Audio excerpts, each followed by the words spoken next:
আসলে রিপেয়ার না, reconstruction. ACL ছিঁড়ে গেলে কোনটা করা উচিত? রিপেয়ার বলতে যেটা ছিঁড়ে গেছে সেটাকে একটা প্রান্ত অন্য প্রান্তের সঙ্গে পুনরায় জুড়ে দেওয়া। রিকনস্ট্রাকশন মানে অন্য কিছু পার্ট, যেমন অন্য টেন্ডার নিয়ে, হ্যামস্ট্রিং টেন্ডার নিয়ে বা কোয়াড্রিসেপস টেন্ডার নিয়ে আমার লিগামেন্টটা নতুন করে বানানো।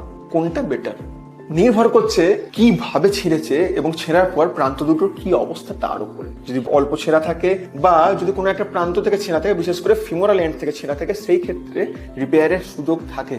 তাহলে বেশিরভাগ ক্ষেত্রে আমরা রিকনস্ট্রাকশন কেন করি, মানে অন্য জায়গা থেকে টেন্ডার নিয়ে সেরে দিয়ে এসিএল কেন বানাই? কারণ অবশ্যই রিপেয়ার অনেক বেশি চ্যালেঞ্জ রিকনস্ট্রাকশনের থেকে।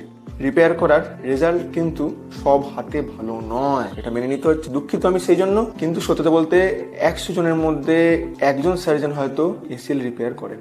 এর খুবই রেয়ার সার্জারি।